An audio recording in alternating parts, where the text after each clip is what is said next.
Hai, Assalamualaikum warahmatullahi wabarakatuh dan salam sejahtera. Pertamanya saya nak ucapkan ribuan terima kasih kepada semua kerana telah mendapatkan modul siri PDBR Online Course Mastery. Okey, izinkan saya perkenalkan diri. Okey, saya yang sedang bercakap ni, saya Zulimi Harman. Okey. So, dalam video ni, dalam video ini saya nak berkongsi dengan cikgu-cikgu, okey, strategi pembangunan bahan PDBR online. Okey. Dalam modul ini, secara ringkasnya, okey, kita dah berkongsi pelbagai input. Kita ada kongsi banyak maklumat, terlalu banyak maklumat yang sangat bermanfaat dan boleh diguna pakai dalam banyak elemen. Ada banyak elemen ataupun banyak sektor pengajaran. Okey. Maksudnya sesuai dengan cikgu sekolah rendah, sesuai dengan cikgu sekolah menengah, universiti, okey, kolej-kolej. Jadi semua orang boleh pakai strategi ni. Strategi ni ataupun input yang kita kongsikan dalam modul ini. Okey. So secara umumnya apa yang saya nak tekankan, okey, kita ada flow. Okey, kita perlu faham flow ataupun proses macam mana nak membina bahan pengajaran tersebut. Okey, secara basic dia, kita ada tiga benda yang sangat penting. Yang pertama, kita kena tahu topik. Okey, yang kedua, kita kena tahu media. Okey, yang ketiga, kita kena tahu teknikal. Okey. Saya tahu anda mungkin dah dengar macam-macam. Okey, anda dah dengar macam-macam orang kongsikan tentang orang kongsikan tentang Google Meet, orang kongsikan tentang Google Drive, orang kongsikan tentang Facebook Live, orang kongsikan tentang YouTube, orang kongsikan tentang Google Meet. Okay, so itu adalah input-input yang ada. Okay, input-input yang ada yang kita boleh akses dalam internet. Okay, dalam internet. Tetapi untuk membangunkan bahan pengajaran, okay, untuk membangunkan bahan pengajaran ni, dia bukan satu proses yang straightforward. Okay, maksudnya kita rasa kita nak buat, kita buat. Okey, itu adalah satu kaedah yang tidak tepat. Okey, bukan salah tapi tidak tepat dan dia akan mengambil masa yang lama. Jadi, apa yang kami cuba bantu para pendidik, okey, kami cuba memudahkan kerja cikgu. Okey, kami cuba memudahkan kerja para pendidik yang telah mendapatkan panduan daripada kami. Okey, jadi dalam flow langkah membina bahan pengajaran ni, kita ada tiga elemen yang penting, iaitu topik, media dan taktikal. Jadi apakah intipati dia? Okey, so topik ni adalah objektif ataupun tujuan pengajaran. Okey, pada semudahnya tujuan pengajaran. Setiap cikgu ada pengalaman masing-masing. Okey, ada pengalaman masing-masing, ada kaedah pengajaran masing-masing ataupun ada big picture, okey, gambaran penuh tentang topik yang cikgu nak sampaikan. Okey, saya gunakan bahasa yang simple lah ya, sesimpel yang mungkin, ataupun saya bahasakan perkataan cikgu-cikgu tu merujuk pada semualah secara umum. Pensyarah pun cikgu juga kan. Jadi untuk memudahkan saya menerangkan perkara ini.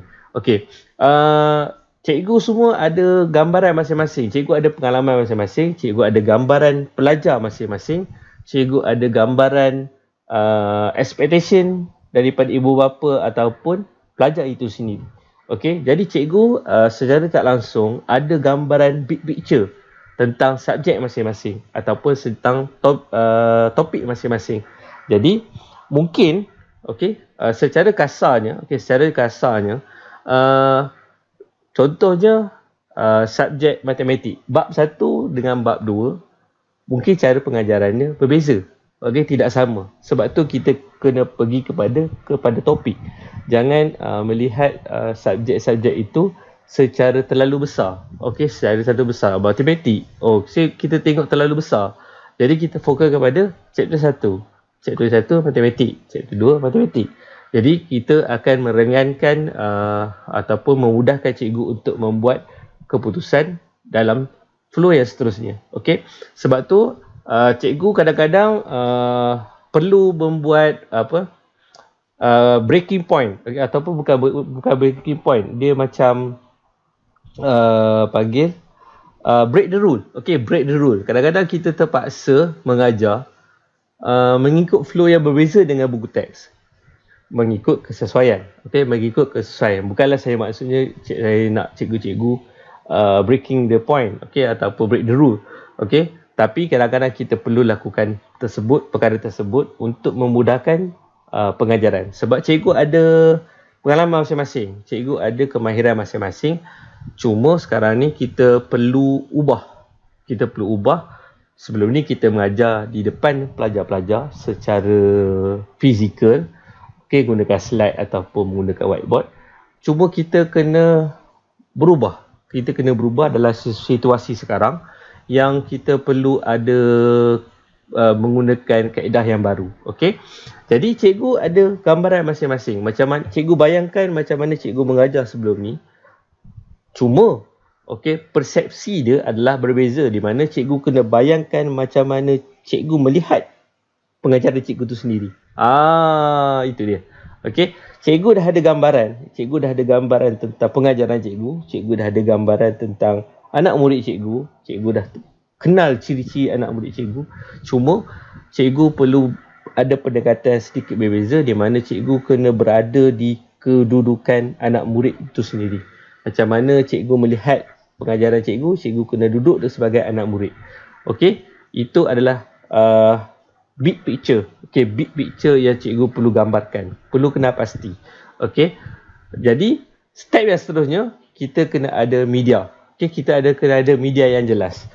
So, kita ada 3 benda yang sangat penting dalam media, iaitu platform, yang kedua media, yang ketiga device. Okey. So, platform ni ada banyak. Okey, ada banyak. Kalau di universiti dia ada online learning center, ataupun dia orang ada panggil maksudnya dia orang ada website sendiri untuk memudahkan pensyarah dan juga nak pelajar untuk berkomunikasi ataupun download slide ataupun download nota secara online. So masing-masing ada dia punya platform masing-masing. Begitu juga dengan dalam modul yang kami kongsikan, kita ketengahkan Google Classroom. Okey, Google Classroom sebab dia ada akses dari direct access, okey, dengan kita punya kementerian. Okey, jadi semua cikgu-cikgu ada platform tersebut. Okey, boleh gunakan Google Google Classroom. Google Classroom ni adalah platform. Okey, dia adalah platform. Okey, dia adalah platform di mana dia adalah tempat-tempat para pelajar dan guru-guru berhimpun. Okey. Jadi Google Classroom itu adalah salah satu platform menghubungkan di antara pelajar dan juga cikgu-cikgu. Okey. So media itu dia ada pelbagai. Okey.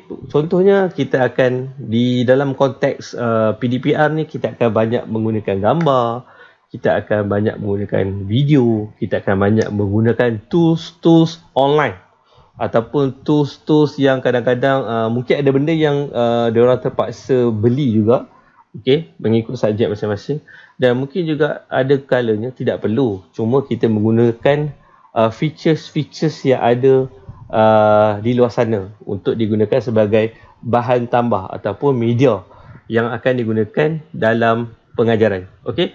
So, device secara mudahnya akan sama ada PC ataupun phone lah. Okey, sebaik-baiknya kita perlu pastikan kita setiap pelajar ataupun setiap anak murid boleh menggunakan sama ada PC ataupun phone untuk belajar. Okey, kedua-duanya mesti ada. Maksudnya, diorang boleh pilih salah satu lah. Okey, jangan kita terlalu fokus kepada PC sahaja ataupun terlalu fokus kepada full sahaja. Okay. So itu mengikut kesesuaian daripada big picture cikgu sebelum ini. Okay. So yang ketiga, yang taktikal. Taktikal ni adalah fungsi platform terpilih. Okay. Dalam macam saya cakap tadi, platform yang kita ada sebelum ni ialah kita ada Google Classroom, kita ada Online Learning Center. Okay. So penyediaan bahan pengajaran itu perlu dah disesuaikan dengan teknik penyampaian. Okey, teknik penyampaian ni sama ada kita boleh buat secara recording ataupun live. Okey, kita boleh pilih salah satu. Okey. So macam mana kita nak berkongsi menghubungkan kita punya live ataupun recording itu dengan platform yang kita ada, itu ada banyak kaedah. Okey, ada banyak kaedah.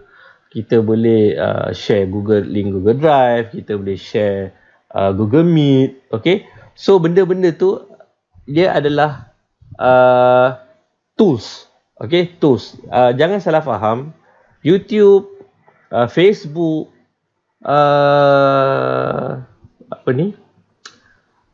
Google Meet, Zoom, semua tu adalah tools ataupun alat. Okay, alat untuk berkomunikasi dengan anak murid. Okay, Google Classroom adalah platform. Okay, platform ni merujuk kepada tempat perhimpunan. Okay, dia berhimpun di situ. Okay, so dalam technical, okay, cikgu boleh pilih sama ada penyampaian secara live ataupun recording. Okay, so teknik penyediaan ni pula cikgu boleh menggunakan kaedah kamera, okay, gunakan kamera untuk buat video, okay, boleh juga dengan PowerPoint dan macam-macam lagi kaedah yang cikgu boleh gunakan untuk menyediakan bahan pengajaran tersebut. Okay, kita ada kongsikan banyak kaedah. Kita boleh gunakan slide, lepas tu kita boleh kongsikan juga dengan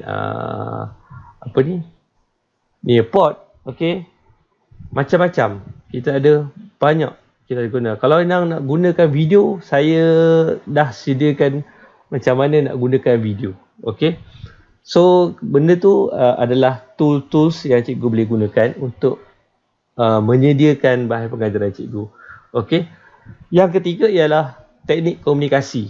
Okay, teknik komunikasi ni macam biasa, sama ada kita satu hala ataupun dua hala. Maksudnya dua hala ni maksudnya dalam masa cikgu buat pengajaran, mereka boleh respon.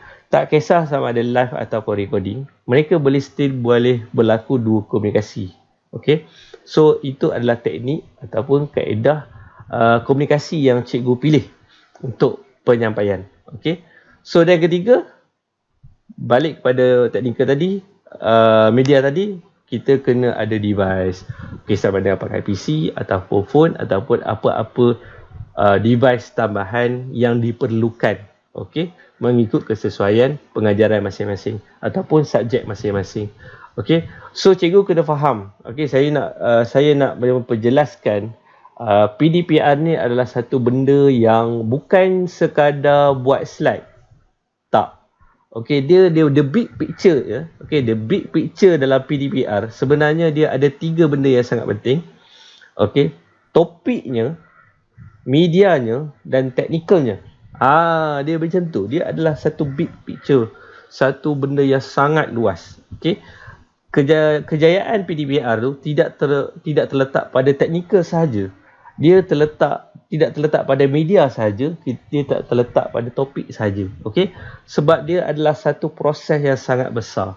Okey. Jadi, apa yang cikgu perlu perhalusi ialah, pertama cikgu kena kenal pasti big picture cikgu sendiri mengikut topik, subtopik. Okey, kita ada subjek masing-masing. Kita ada subjek macam dulu saya mengajar di Sekolah Teknik Batu Pahat. Saya mengajar tajuk kejuruteraan awam. Okey, so the big picture, the big topic, gambaran yang saya bawa, yang saya fikirkan ialah subjek kejuruteraan awam. Itu dia punya big picture. So subtopik dia pula contohnya konkret. Itu contohnya. Okey. Jadi media. Okey, media dia pula adalah sama ada saya gunakan masa itu saya boleh gambarkan mereka suka melihat secara video.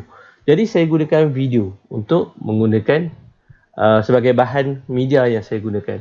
Okey, video boleh diakses di handphone, boleh diakses di YouTube, boleh diakses di PC. Okey, tak ada masalah.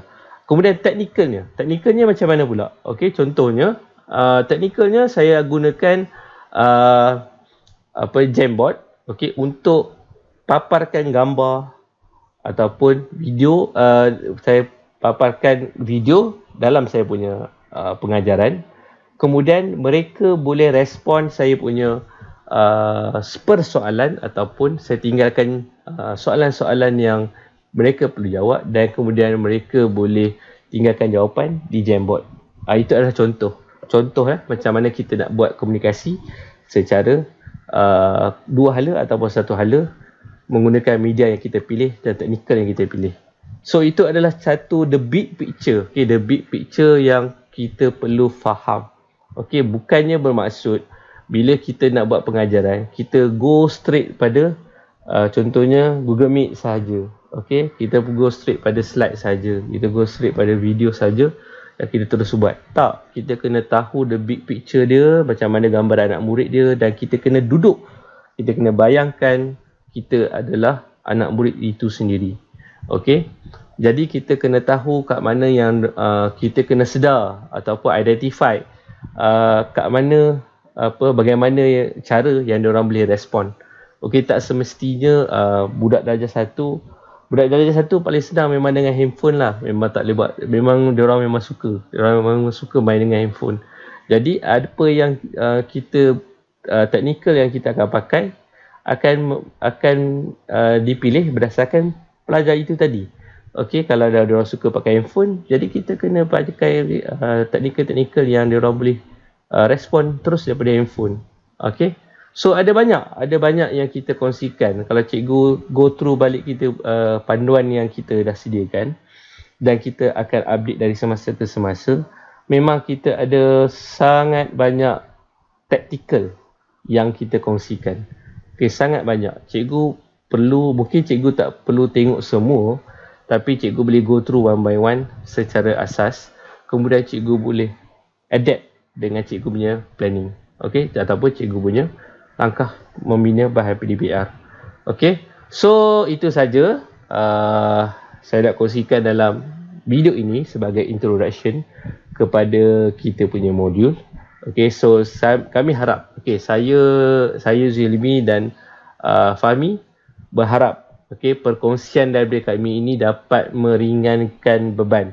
Okay, meringankan beban cikgu-cikgu semua untuk menyediakan bahan pengajaran. Okay, so kita jumpa lagi dalam video yang seterusnya. Okay, saya ucapkan, sebelum apa-apa, saya ucapkan selamat maju jaya, dan kita sama-sama bantu sesama kita untuk meningkatkan kualiti pengajaran dalam tempoh PDPR. Okay, so itu saja. Saya jumpa lagi. Assalamualaikum dan salam sejahtera.